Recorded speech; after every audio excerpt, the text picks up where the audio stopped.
Good morning, Facebook Live. Remember being here? Remember being in the car? Hey guys, we are back in action. I'm so glad it's starting to get light a little bit earlier. I am a true morning person. I get up way before the crack of dawn, so the earlier it gets light, the better. I love it. For those of you all that are maybe logging on for the first time, this is Knowledge by Nikki with 1K. And I am just happy to be in the land of the living. That's what I'm happy about. I want to talk to you about an experience that I had. I actually just joined a life coaching program. I am a coach myself, and I'm always trying to get better so that I can be better for you. So I joined a coaching program, and it just seems that it's going to be really phenomenal. And it's something that was said in a video that was required for us to watch before we can join. And sometimes you have these ideas and you think it, but you don't know how to kind of articulate the words to say it. So the title of this inspirational message today is exactly what it says. It says, a dream without an economic engine, guys, it's just a hobby. You just doing something, you having fun and doing something. And I'm sad to say that a lot of my salon owners, because I love you all, a lot of you all, your businesses are being treated like hobbies. They're treated like hobbies because the consideration of the financial aspect of what needs to be produced in order for this dream to be realized is not front and center. Now, let me explain to you what I mean. It's a difference in doing it for the money and doing it to finance your dream. And I'm going to give you one right now example of what a decision I had to make to help you understand. But this is something I need all of you to recognize, is that dreams cost. Dreams ain't free. I don't care what your dream is. I don't care how big it is, how small it is. It is going to cost someone to fulfill the things that will make that dream a reality. Dreams cost. Dreams are never free. And so let me give you an example. I'm going to give you my most recent example. I'm getting ready to open a salon suite building. This has been a dream of mine way before they got popular. I'm talking about 25, almost 30 years ago, when I saw the very first salon suite. I knew that was going to be at the end of my career sometime, and I'm opening me a suite. I love it.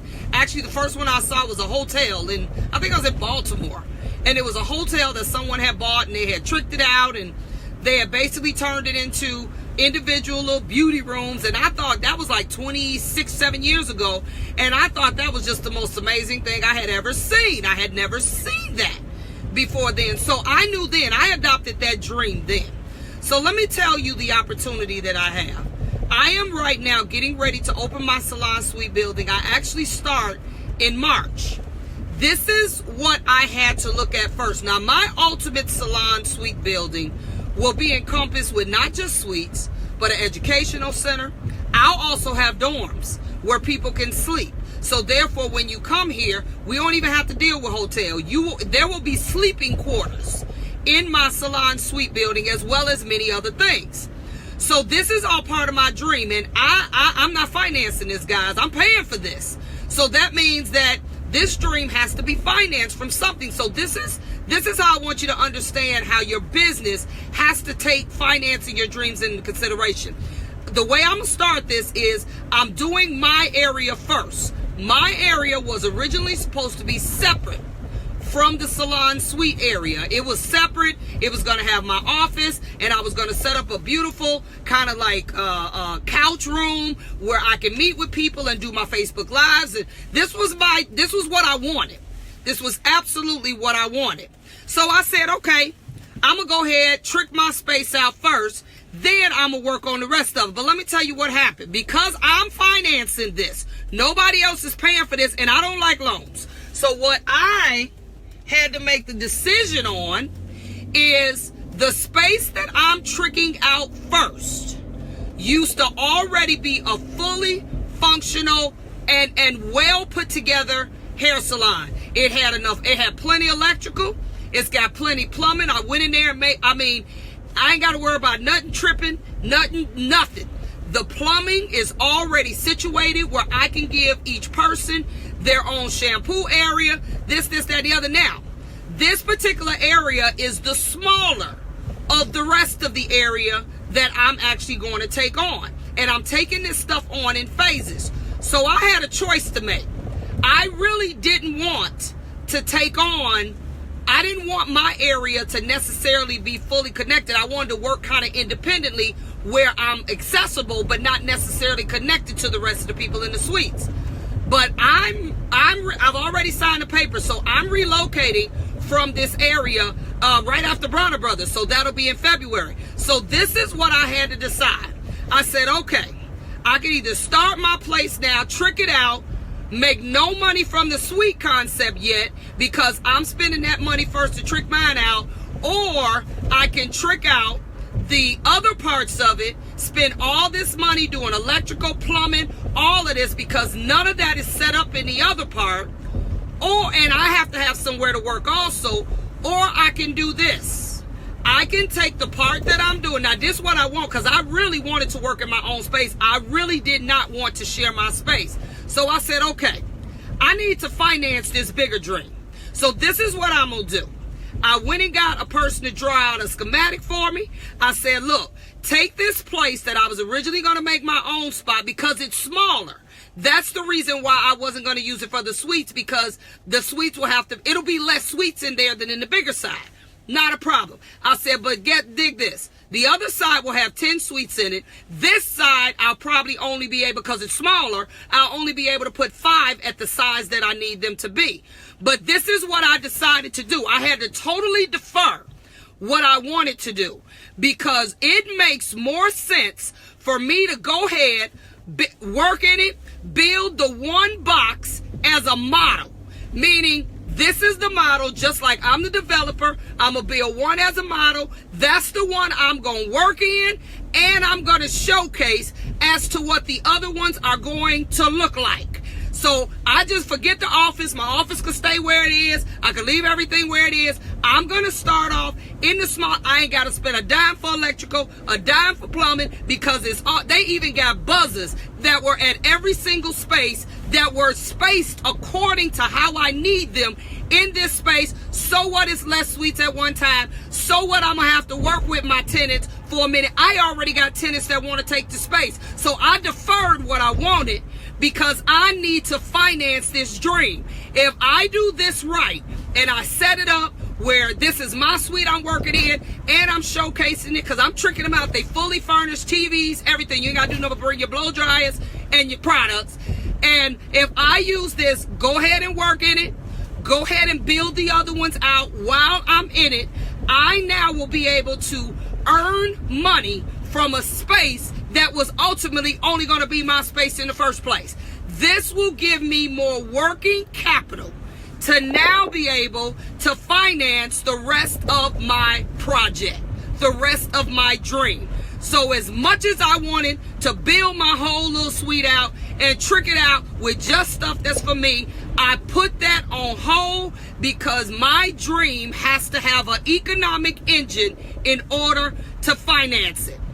So this is what everyone that's listening to me that is put in that position, I know you want a shishi poo-poo waiting room. I know you want this. I know you want that. But at the end of the day, dreams cost. And what you have to do is defer your wants so that you can provide the economic engine, the finances that will allow you to be able to finance your dreams as they're realized. I am talking to salon owners on a regular basis, and sometimes it is like pulling teeth to get them to understand these are the things that you got to look at differently, salon owners. You got to look at your space differently. I don't care what you prefer. You can still live out your dream and have as many stylists, barbers, massage people, nail people. I don't really care what it is that you want in there. The dream is the whole picture, but we are not using our space well to provide the economic foundation or the engine so that we can finance these dreams. And the thing that I get constantly from stylists is I don't have the money to expand. I don't have the money to do this. I don't have the money to do that. And then when I go back and I look at how the money that you did have was spent, none of it was spent with the mindset of how can I max out? I don't mean put people on top of each other. I mean, how can I max out my space so that it can still do what I needed to do, but bring me the most revenue that I'm going to possibly be able to get out of it in this square footage so that I can finance the rest of the dreams that I want to be realized. This is not happening, guys. I tell people all the time, I talk to a lot of my salon owners, people I do assessments for, as well as my stretch team. And go stretch team, I see a lot of you all are on this call, and a lot of you all are thinking these spaces that you have are too small for this, too small for that. Oh, my space is only 1,000 square feet. Oh, my space is only this. Look, I don't know how many of y'all go to IKEA, but I'm sorry. IKEA can put a whole house in 750 square feet and you do not feel like you're sitting on top of everything in that square footage. This is the area that I will tell you from experience.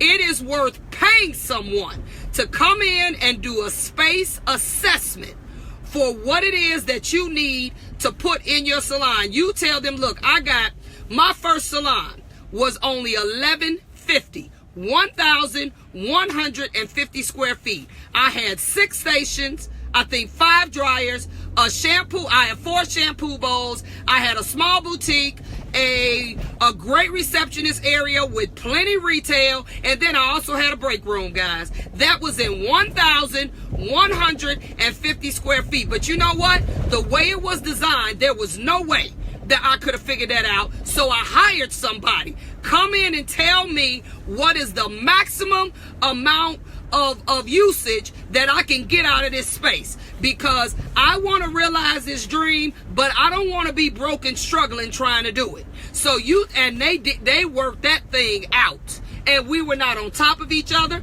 I had to get my stations custom built, because in order for it to work, the stations needed to be built for the space, which actually saved me money anyway. So these are the things that have to be considered.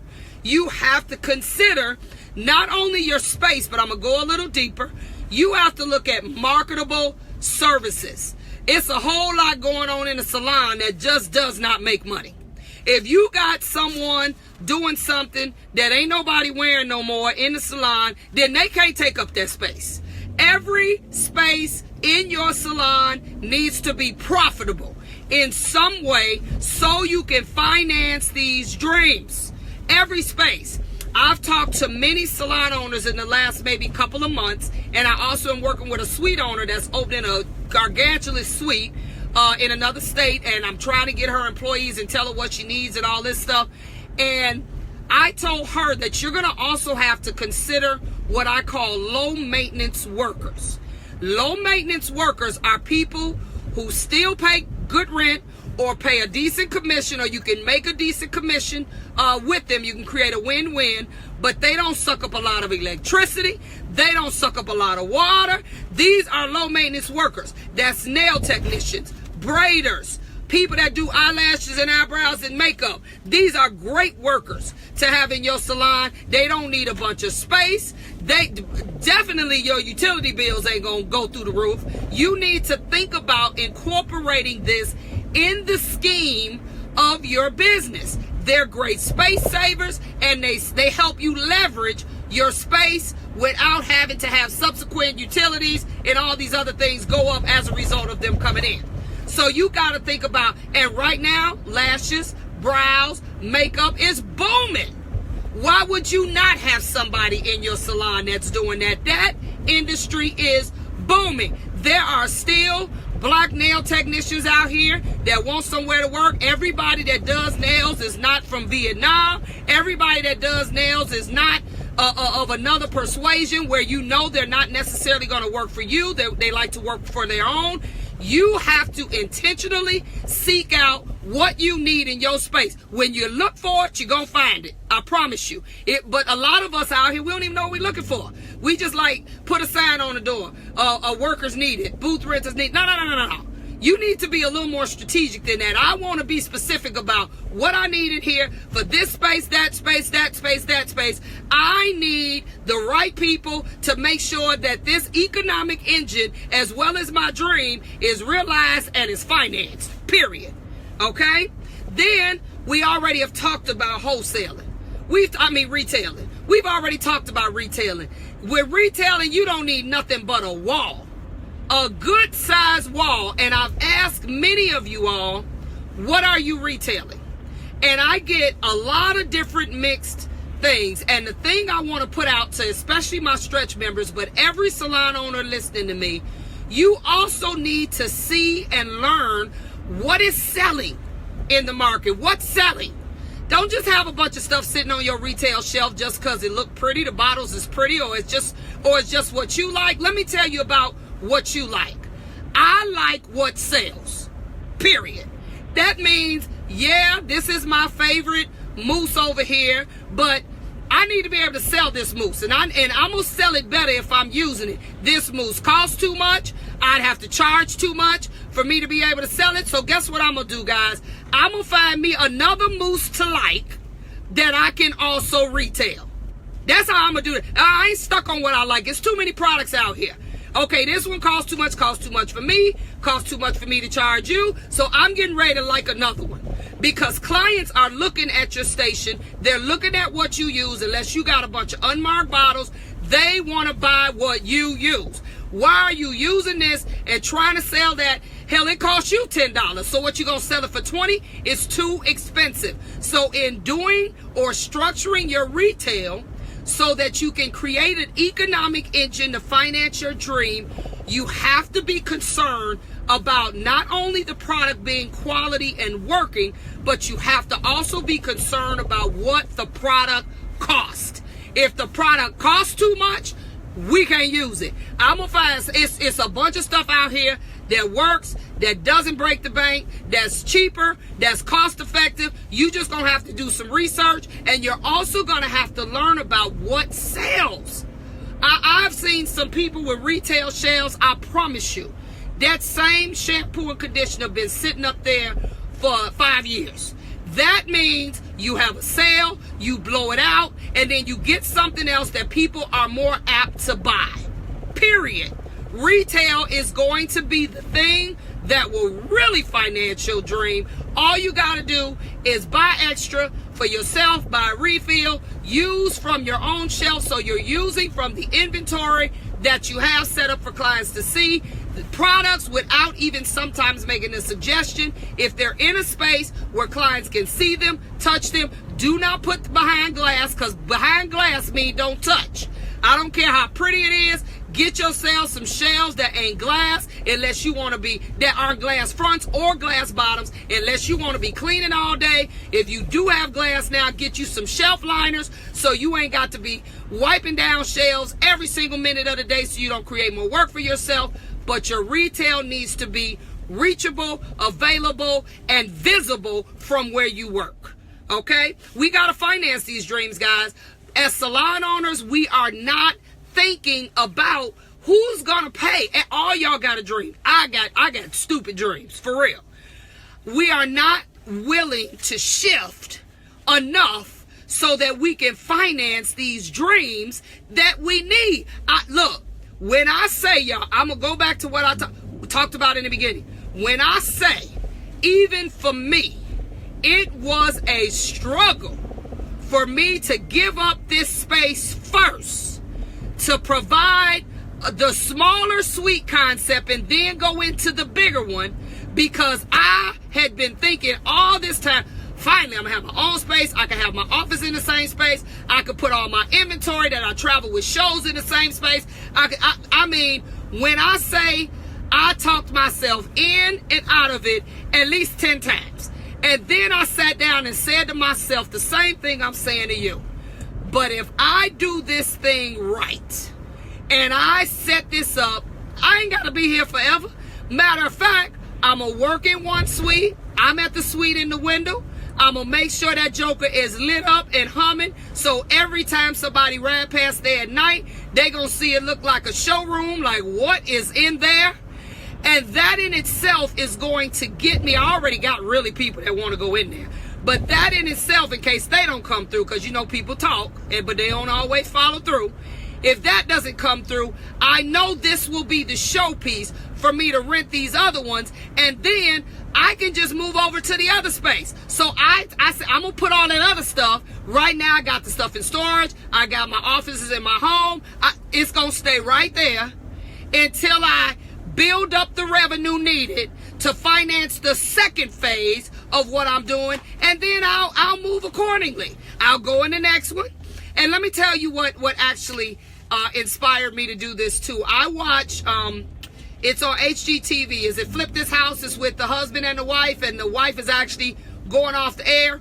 But I heard her say, not Flip This House, I can't remember which one it's called, but it's a husband and a wife that are on there, and they're really great. They trick out houses, and she said that every house that they have tricked out, they've lived in, sold it, found another one to trick out, live in it till they sell it, find another one to trick out. This is how they've been able to save in mortgage, in taxes, because they pay cash for these houses. They live in them, they fix them up, then they flip them, and then they sell them. Now that's what you call financing your dream. She like, we've lived in 13 different houses, because this is the concept that we took on. So we will stack up enough cash that whatever we want to do later, we can go buy whatever house we want, because we have literally said, you know what, we ain't gonna worry about paying no mortgage and tax, or you gotta still pay taxes, but mortgage and all these other things, we gonna let one house pay for the second house that we gonna flip. We gonna live in that, flip that one, and then we gonna just keep on moving. You have got to think that way so that you can finance these dreams. And that is what we're not doing, guys. We're not thinking in terms of, I want the big dream. I don't want to have to keep struggling. I don't mind being uncomfortable for a minute, because it's all for a purpose. But this is what we got to do, guys. I've talked to many of you all. Some of you all got some of the best dreams I've ever heard. I mean, you do. But the plan of action, the way that we're going about trying to do these dreams, if you need help, reach out for help. That's why I'm here. I'm one that wants to help you, whether you join my stretch movement, my coaching movement, or whether you just get me to come out and assess your salon. It doesn't matter to me. Either way, I just want to help you. However I can help you, but you have got to relinquish some of these non-financially sustainable ideas that don't do anything but just cost you more and do not bring any more income so that you can finance your dream. This is what I'm doing. That should not be that much of a struggle for you. So what I do is, when I coach you or when we talk, I try to get you to see the bigger picture. Okay, the bigger picture of this is that right now you're bringing in this. You're in the red. So let's see, even if you don't do it forever, let's shift things around. Let's do this where we can bring in more revenue, do more of what we need to do, get you in the green. And then if you want to go get a bigger space and do whatever, then you can really start realizing your dreams, because you can afford them. You can pay for them. I'm going to tell you from experience, it is nothing worse or nothing more heartening than having a dream and not doing the math, not knowing the numbers, not having any foresight, and then losing that dream and losing everything. I have been in that position and had to rebuild my entire life over because I didn't look at everything. I'm trying to keep you to not do that. You have to look at how these dreams are going to be financed and structure your business accordingly until ultimately you can get to the big dream and you now got the funds, the resources. You ain't wondering how I'm going to pay the rent, how I'm going to buy products, how I'm going to do this. And then let me tell you something. By the time you get there, your dreams won't, your economic engine would not have only paid for your dreams, but it's going to pay for your wants also. It's going to pay for what you want and what you need. But we got to think about it in the process, okay? And I know as salon owners and still working stylists, everything we think about is technical, is about the service. You all ain't even charging what you need to charge for that. You aren't even financing your dream, even in your services. You're not even charging enough money for that. Guys, we got to look at this thing different. And I'm not fussing at you guys because I want to help you. God knows I set up this program, Stretch. I set up and made myself available to people by getting rid of some of the things that I was doing so that I can help you get it, because I got it. Oh, I'm going to write a book called I Get It Now. For real. I get it.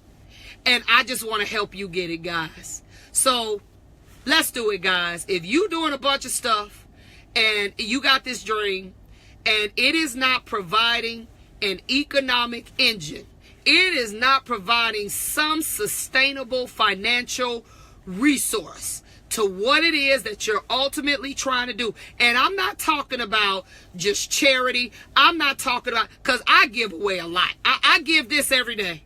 I believe in giving, but let me tell you something. Even in giving, that's why when you talk about tithing, I have lived the life. I have given when I didn't have it to give, and God multiplied that thing. Because giving is part of the dream as well. It really is. All that's part of the dream. Now, I ain't saying you can't take everything. You got to open your hand and release some stuff now. But in the overall blueprint of your business, it is not enough of how we're structuring, from space to what we're going to have in it to who's going to work in it. It's not enough of that going on that's actually supporting us being able to pay for these dreams. It's just not enough. And I thank you all too. Thank you all. I love when you all tell me you appreciate this, because it is a labor of love. I'm like, God, before I die and leave this earth, I want to see some people get it right. That's what I want to see. So that's where we are, guys. If you need some more information on me or how to get in contact with me, text me at 708-798-7900. I saw Carla wants me to call her. Carla, call me at that number in about 10 minutes, 708-798-7900. Or you can text me, Carla, and I'll call you back because I am running a little bit. I can give you information about Stretch. By the way, Stretch, it's a number that I'm reaching. Once I get to that number, that's it. And the membership is closed March 2nd. It's done. I don't care who in there. That's it. That's all we going to do. So 708-798-7900. I also, guys, still got the Salon Owners Conference coming November, guys. It's filling up quick. I actually have a Salon Owners Conference going to deal with all this. I got speakers coming from everywhere, guys. That it's going to be 3 days. I've just added. A lot of you all have told me you want to open schools. Fine. Beautiful. Let's open a beauty school. But you need to understand that's a whole different animal. So I have 2 people coming to talk to you about everything you have to do in order to open a beauty school. And then I have Carla Jones, my friend. That's my new girl. She's going to she works for NACIS, the people that get you the financial aid. She's going to do a 2-hour program on how to get the United States, or the Department of Education, I'm sorry, at that stage when you're ready to actually give you the financial aid and get it right the first time. Get the paperwork right, all of that. That has been added. That is the Tuesday. It is November 4th and 5th. And November 6th, we've added. This is separate, totally outside of the conference. You could just come to that. Or if those are coming to the conference, you can stay over. There is a separate cost for that. But we're going to have 2 speakers. We're going to have Bobby Madison, who has been instrumental in opening 3 schools, 1 of his own, 2 at a prison, juvenile, as well as at the Stateville prison. So he's opened barber schools in a whole nother aspect. Then I have my friend, Tina Ivy. She's been in business now probably for about 18 years, and she don't even know it yet, y'all, but I'm going to get her to come on out and teach you about sustainability. She has actually been in this industry forever. She's been she's been through everything. I worked for her at one time at the schools, and I ain't going to lie, y'all, I used to tell her, I don't know how you do it. I just don't know how you do it, but somebody got to do it. If they don't have the schools, where are we going to get the new fresh people from. Then our salon will die. My whole plan with what I'm doing is that I want to save our salons. That's why my conference is called SOS, Salon Owners Strategies, or Save Our Salons. But in order to save our salons, we also got to deal with this school issue, because we know we got some stuff in schools that's going on that should not be going on. So we got to deal with that too. So guys, look, I'm at my destination. It's 7:58 and I got to go. So I got a busy day today. I love you all. Again, this is Knowledge by Nikki with 1K. If you all are interested in anything that I talked about, stretch, coaching, movement, Salon Owners Conference. Also, I talked to you all the other day. I'm doing a color. I always tell people, color is what I do, but business is who I am.